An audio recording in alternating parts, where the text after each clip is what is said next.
नमस्कार दोस्तों, मैं हूं राजधानी कोचिंग सेंटर अशोक राजपथ पटना से आपका मित्र, सहयोगी और प्रिंसिपेटर शैलेंद्र।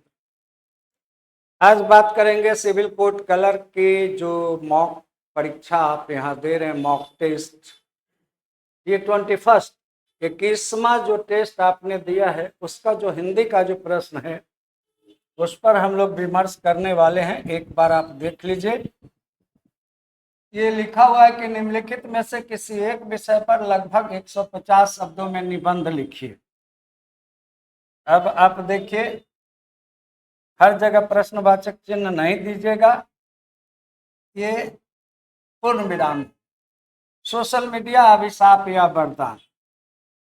तो जो रेगुलर क्लास में बच्चे हैं या जो ऑनलाइन स्टूडेंट्स होंगे, जो जिन्होंने हमसे पढ़ा होगा, सोशल मीडिया पर बहुत चर्चा हो चुकी है और मैंने आपको बता रखा है कि सोशल मीडिया आज एक ज़रूरत सी बन गई है। आदमी उसके नशे में आ गया है। मैंने आपको फ्रेम कराया था कि क्या बच्चा, क्या बूढ़ा, क्या नौजवान सोशल मीडिया में वो अपने स्मार्टफोन में, अपने टैब में, अपने इलेक्ट्रॉनिक डिवाइस में हमेशा इन्वॉल्व रहता है, परिवार से अलग रहता है, उसी घर में एकांत कोने में सोशल मीडिया प्लेटफॉर्म पर वह कुछ ना कुछ करता रहता है, एक्टिव रहता है। आपको मैंने लिखाया था कि किसी व्यक्ति का, आज की स्थिति यह है कि जिस किसी व्यक्ति का सोशल मीडिया पर कोई अकाउंट नहीं है उसे दकियानूस या पुराने विचार का या पुराने ख्याल का या आउट ऑफ डेटेड माना जाता है। तो अब सोशल मीडिया क्या है? तो ये नेट द्वारा संचालित एक व्यवस्था है, एक संजाल से संचालित होता है। और सबसे बड़ी बात है इसमें इंटरेस्ट का कारण कि हमें यह लगता है कि इसका आप ध्यान दीजिए कि सोशल मीडिया के आप कंज्यूमर नहीं हैं, उपभोक्ता नहीं है, आप प्रयोक्ता हैं। कंज्यूमर आप इंटरनेट के, आप किसी भी कंपनी से इंटरनेट खरीदते हो, इतना जीबी इतना जीबी, और सोशल मीडिया पर टोटल फ्रीडम है आपको। चाहे वो फेसबुक हो, चाहे वो यूट्यूब हो, चाहे वो इंस्टाग्राम हो, टेलीग्राम हो, कितने प्लेटफॉर्म हैं जाने नहीं, उन सब पर आप एक पैसे का भी भुगतान नहीं करते हैं। तो एक कहावत है देहात में कि मगनी के चंदन रगर रघुनंदन। तो वो वाली स्थिति है हमारी। हमें लगता है कि ये तो हम फ्री में कर रहे हैं, लेकिन सच में उसके लिए हमने इंटरनेट का पहले पेड कर दिया हुआ है। दूसरे, हमारा टाइम किल हो रहा है। तीसरे, हम अपने समाज से कटते जा रहे हैं, परिवार से कटते जा रहे हैं। अब सोशल मीडिया पर कितने के में फ्रेंड है लोगों के, बहुत सारे फॉलोअर हैं। आप बताइए, जब मैं बीमार पड़ता हूं तो मेरा पड़ोसी मुझे देखेगा, भाई देखेगा, अगल बगल का दोस्त देखेगा, या यूक्रेन में हमने दोस्ती कर रखी है वहां का आदमी आकर देखेगा। तो जो सचमुच हमारे हितैषी है वो हमसे दूर होते जा रहे हैं, और जो दूर हैं वो हमारे नजदीक होते जा रहे हैं, और अनावश्यक के समय हम उस पर व्यतीत कर रहे हैं। लेकिन ध्यान देना है कि सोशल मीडिया उपयोगी भी है। उपयोगी इसलिए है कि इस पर बहुत सारी खबरें आ जाती है, इस पर बहुत सारी जानकारियां हमें मिलती है, इसके द्वारा हम विज्ञापन कर सकते हैं, इसके द्वारा हम अपने प्रोडक्ट्स के बारे में लोगों को जानकारी दे सकते हैं।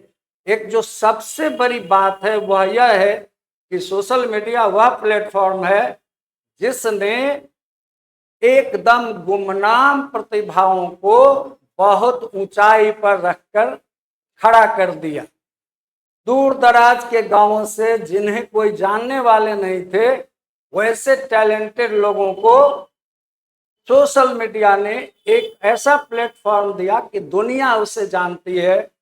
प्रधानमंत्री, राष्ट्रपति तक जानते हैं मैथिली ठाकुर या वो कौन, डिम्पल भूमि, या बहुत सारे ऐसे नाम हैं, नेहा सिंह ठाकुर, कंट्रोवर्सी में रहती है एफपी, लेकिन ये सब लोग सोशल मीडिया के माध्यम से समाज के बीच आए।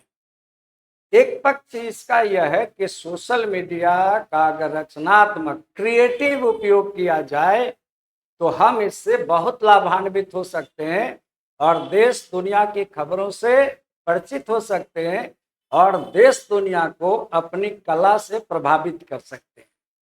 लेकिन इसका एक बुरा पक्ष यह है कि सोशल मीडिया पर एक जमात काम कर रही है, एक ग्रुप काम कर रहा है निगेटिव मेंटालिटी का, जो तरह तरह की अफवाहें फैलाता है समाज में। उसके कारण अनेक तरह के तनाव होते हैं, दंगे हो जाते हैं, ऐसी बहुत सारी स्थितियां आ जाती है। तो कुल मिलाकर आप बात ये करेंगे कि अगर सोशल मीडिया का रचनात्मक उपयोग किया जाए तो यह हमारे लिए बहुत लाभदायक है, लेकिन अगर हम इसका दुरुपयोग करेंगे तो यह समाज को विखंडित कर देगा। इतना लिख देंगे तो 150 शब्द बहुत आसानी से आपके आ जाएंगे। सो नेक्स्ट, दूसरा है एक राष्ट्र एक चुनाव।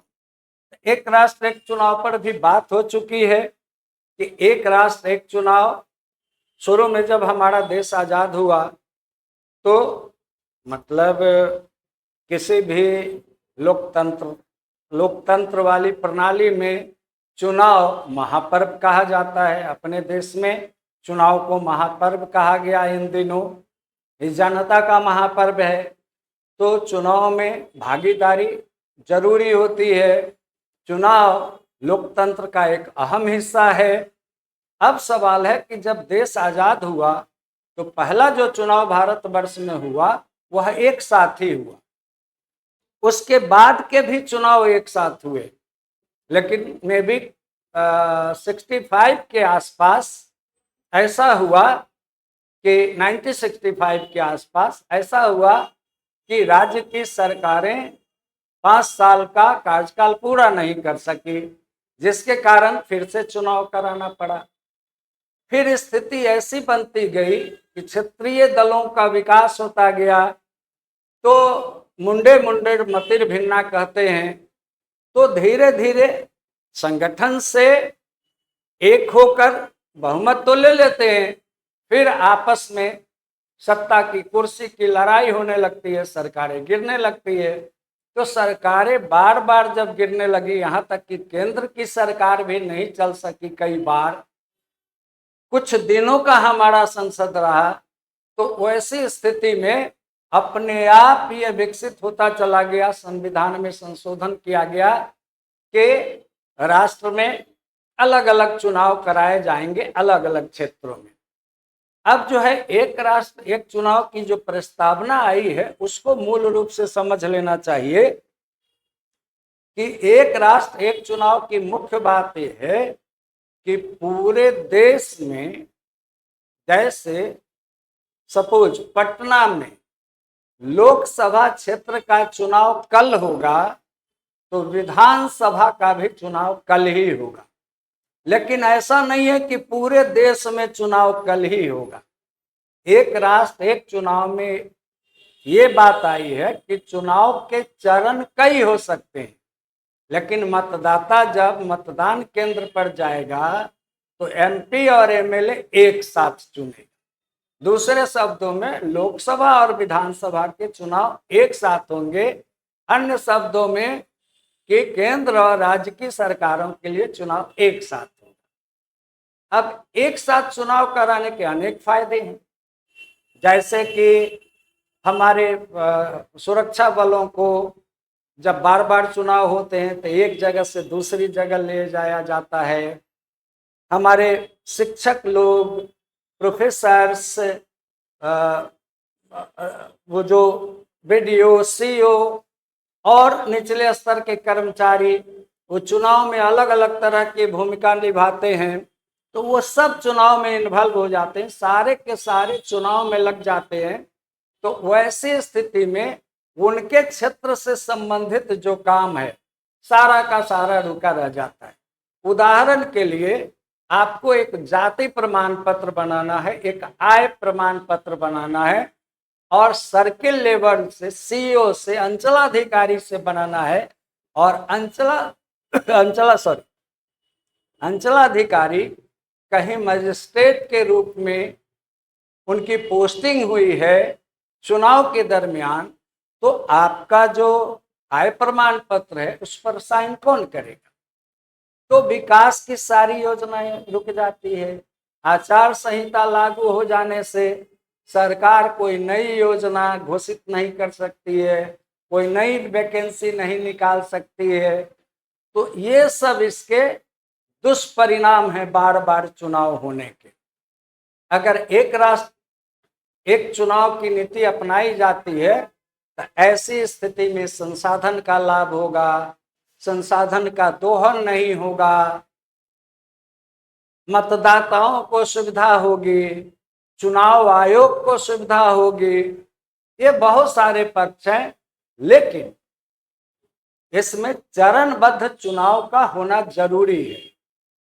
पूरे देश में एक दिन चुनाव करा देंगे तो वो पूर्व वाली स्थिति आ जाएगी। आपने नहीं देखा है, लेकिन मैंने अपनी पढ़ाई की अवस्था में 9वीं 10वीं 11वीं 12वीं में देखा है कि बूथ पर, पोलिंग बूथ पर, मतदान केंद्र पर 1-2 होमगार्ड के सिपाही रहते थे और जिसको मन है वो मतपेटियां, वो बैलेट पेपर छापता था, मतपेटियों में डालता था। कहीं मजिस्ट्रेट से मतपेटियां छीन ली जाती थी, बहुत तरह की घटनाएं होती थी। तो ये चीजें, एक राष्ट्र एक चुनाव राष्ट्र के हित में है, लोकतंत्र के हित में है। क्षेत्रीय दलों का कहना है कि इससे हम प्रभावित होंगे, लेकिन ऐसा नहीं है। उन्हें भी पूरा पूरा लाभ मिलेगा, पूरा पूरा अवसर मिलेगा और संसाधनों की बचत होगी। लेकिन एक राष्ट्र एक चुनाव को भी पूरे राष्ट्र भर में एक दिन नहीं करना है, चरणबद्ध तरीके से करना ही श्रेयस्कर होगा। लेकिन एक राष्ट्र एक चुनाव देश के हित में है, ऐसा कहकर आप इस निबंध को पूरा करें। अब कई विषय होंगे इसमें। अब अभिव्यक्ति की स्वतंत्रता है, तो अभिव्यक्ति की स्वतंत्रता पर भी मैंने आपको लिखाया है, पढ़ाया है कि अभिव्यक्ति की स्वतंत्रता हमारे जो अधिकार हैं उनमें अभिव्यक्ति की स्वतंत्रता हमारा एक अधिकार है। और मनुष्य, पशु, पक्षी सब अभिव्यक्त होना चाहते हैं, सभी अपने को प्रकट करना चाहते हैं। और जब जुबान पर लगाम लग जाएगी तब तो बहुत मुश्किल हो जाएगा। और बड़ा अच्छा कहा है दुष्यंत ने कि बड़े निजाम का शहर है, सिलदे जुबान शायर की, ये एहतियात जरूरी है इस बहर के लिए। जब तक जुबान पर जब ताला लगता है तो क्रांति आ जाती है। इसलिए अभिव्यक्ति की स्वतंत्रता को रोक नहीं सकते हैं और अभिव्यक्ति की स्वतंत्रता बहुत आवश्यक है और लोकतंत्र के लिए तो बिल्कुल आवश्यक है। लेकिन ध्यान रहे कि अभिव्यक्ति की स्वतंत्रता का हम बहुत दुरुपयोग भी करते हैं। आप देखते होंगे संध्याकालीन हमारे निजी टीवी चैनलों पर लगातार बहसें चलती रहती है और सारी मर्यादाएं तोड़ दी जाती है और मर्यादाएं तोड़कर हमारे राजनेतागण जो हमारे विधानसभा लोकसभा में प्रतिनिधि होकर बैठेंगे कल, वैसे लोग एक दूसरे के को ऐसी भाषा में संबोधित करते हैं, शर्मसार करने वाली भाषा में संबोधित करते हैं।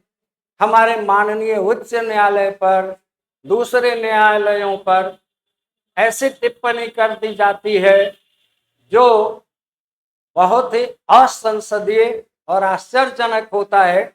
तो अभिव्यक्ति की यह स्वतंत्रता खतरनाक है।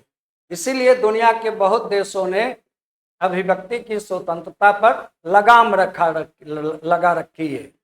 लेकिन ये लगाम लगाना उचित नहीं है, क्योंकि बात जब तक हम कहेंगे नहीं, हमारी वेदना, हमारी पीड़ा, हमारी जरूरतें सामने कैसे आ जाएंगी। तो धरना, जुलूस, प्रदर्शन, अनशन आदि जो है ये सब अभिव्यक्ति के ही ढंग है, लेकिन उसमें शिष्टाचार का होना जरूरी है।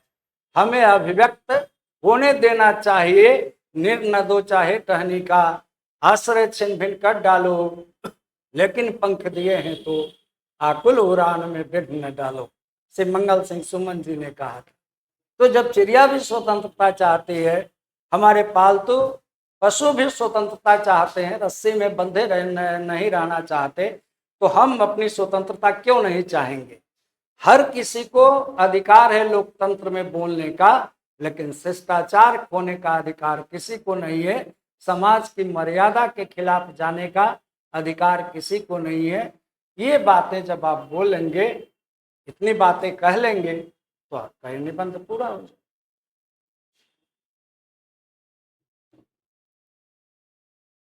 अब है कि आपके मोहल्ले में कचरा ढोने वाली, ढोने में ये नहीं डालिएगा नीचे, कचरा ढोने वाली गाड़ी नियमित रूप से नहीं आती, इस बात की शिकायत करते हुए निगमाध्यक्ष को एक पत्र लिखिए। तो ये है प्रारूप हमने बताया है। अपना मोहल्ला आवासा नगर क सेवा में अध्यक्ष महोदय, ग नगर निगम, विषय मोहल्ले में नियमित रूप से कचरा ढोने वाली गाड़ी न आने के संबंध में महाशय सबने निवेदन यह है कि मैं आपके निगम क्षेत्र के आवासा मोहल्ले का निवासी हूँ। हमारे मोहल्ले में पहले नियमित रूप से कचरा ढोने वाली गाड़ी नगर निगम की ओर से आती थी, लेकिन पिछले कुछ दिनों से उसका आना अनियमित हो गया है, जिस कारण मोहल्ले में कचरे का अंबार लग गया है और धीरे धीरे गंदगी फैल रही है, जिससे बीमारी फैलने की आशंका है। पारा चेंज। अतः श्रीमान से निवेदन है कि हमारे मोहल्ले में नियमित कचरा गाड़ी भेजवाने की व्यवस्था की जाए, ताकि हमारा मोहल्ला साफ सुथरा रहे और हम सभी स्वस्थ रहें। धन्यवाद भवदीय अवश्य चच्छा जो आपका नाम है। अब आप है कि आप गर्मी की छुट्टियों में किसी पर्वतीय स्थल यात्रा पर जाना चाहते हैं, साथ चलने का अनुरोध करते हुए मित्र को एक पत्र लिखें। तो ये फॉर्मल है, ये इनफॉर्मल है। तो इसमें फिर मोहल्ला बस नगर क लिख देंगे। प्रिय मित्र सप्रेम नमस्कार। दिनांक लिख देंगे मोहल्ला आवासा नगर क दिनांक कैसे लिखेंगे उसमें, जैसे आपकी परीक्षा 18 को है तो 18 मई 2025, और फॉर्मल में दिनांक लिखकर दिनांक लिखेंगे 18/5/25 या 2025। फॉर्मल में ऐसा लिखेंगे, इनफॉर्मल में ऐसा लिखेंगे। अगर यह उसमें लिखा जाता है वह इसमें लिखा जाता है तो भी काटने की जरूरत नहीं है, इसको राइट ही माना जाएगा। लेकिन प्रचलन में ऐसा है कि फॉर्मल में वैसे लिखते हैं, इनफॉर्मल में ऐसे लिखते हैं। तो मोहल्ला आवासा नगर क 18 मई 2025। प्रिय मित्र सप्रेम नमस्कार। तुम्हारा पत्र मिला, यह जानकर प्रसन्नता हुई कि तुम स्वस्थ हो और अपनी पढ़ाई लिखाई मन लगाकर कर रहे। मेरी गर्मी की छुट्टी होने वाली है, आशा है तुम्हारी भी छुट्टी हो गई होगी। इस बार मैंने कुछ पर्वतीय स्थलों की यात्रा का कार्यक्रम बनाया है। इसमें अगर तुम भी मेरे साथ चलते हो तो हम लोग कुछ ज्ञान भी अर्जित कर पाएंगे और साथ में हम लोगों को आनंद भी आएगा। आशा है कि तुम मेरी यात्रा में सहयोग करोगे। तुम्हारे पत्र के इंतजार में तुम्हारा मित्र चच्छा। ये सब फॉर्मेट आपको डिस्कशन दिया हुआ है। अब यह देखिए, यहाँ एक बीच में आया 11th BPSC mains 71 BPSC mains अभी जो आने वाला है उसका फाउंडेशन बैच, सामान्य हिंदी और निबंध लेखन दोनों। सामान्य हिंदी जो 100 अंक के होते हैं वो, और निबंध लेखन जो 3 खंडों में 300 अंक के होते हैं वो, ये सब हम लोग स्टार्ट कर रहे हैं।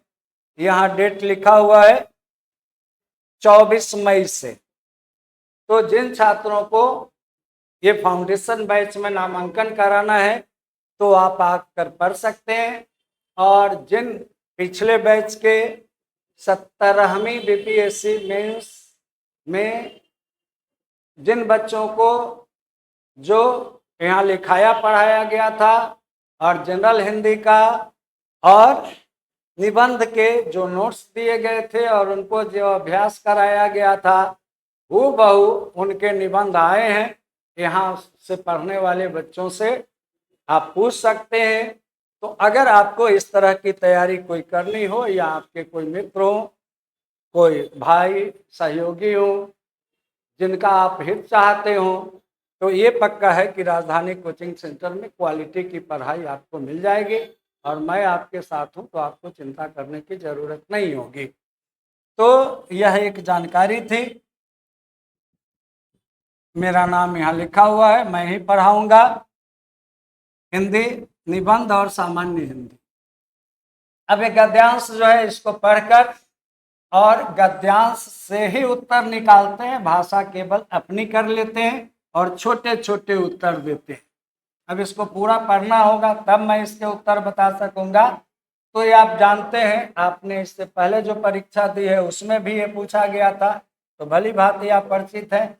उत्तर यहीं से लेना है, भाषा अपनी रखनी है और छोटे छोटे वाक्य लिखने हैं, बस इतना ध्यान रखना। अब देखिए, गुलर का फूल होना मुहावरा का अर्थ स्पष्ट कीजिए। तो गुलर का फूल होना मतलब उसको हम कह सकते हैं अदृश्य हो जाना, दिखाई नहीं पड़ना, असंभव हो जाना। ताकि भाई रमेश तो गुलर का फूल हो गया, जब से नौकरी करने गया फिर दोबारे किसी को दिखाई नहीं पड़ा। हो गया।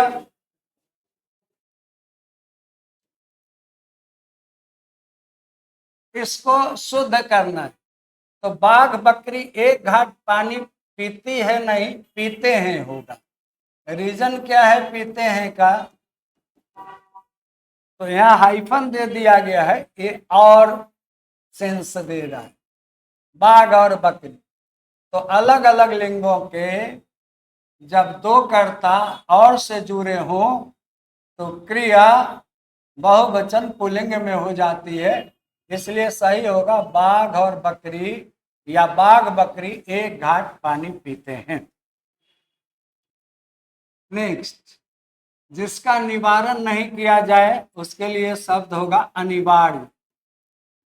मैं अनिवार्य कार्य से जा रहा हूं, मतलब इसका निवारण नहीं हो सकता, जाना ही पड़ेगा। उसके बाद है आविर्भाव का विलोम लिखिए। तो आविर्भाव क्या है भाई? ये जन्म है। तो जब कोई महापुरुष हो जाते हैं तो उनको जन्म, उनके जन्म को जन्म नहीं कहते हैं, कहते हैं बुद्ध का आविर्भाव हुआ था, तीर्थंकर महावीर का आविर्भाव हुआ था। और जब वो दुनिया से जाते हैं, मतलब उनकी मृत्यु होती है, तो उसे तिरोभाव कहते हैं। विलोम शब्द होगा, उनका तिरोभाव इस ईस्वी में हो। नेक्स्ट है समुद्र का समानार्थी शब्द लिखिए। तो एक ही पूछ रहा है, आप एक ही लिखिएगा, अम्बुधि लिख दीजिए। ऐसे ये आसान है, सागर, जलधि, निरनिधि, बहुत सारे हैं, लेकिन जब समानार्थी लिखे, 2 3 नहीं गिनाया हुआ हो तो एक लिखना है और जो कंफर्म होगा वही लिखना। अगर आप जलधि जानते हैं तो जलधि भी लिखिए, अगर आप रत्नाकर जानते हैं तो रत्नाकर लिखिए, एक ही लिखिए।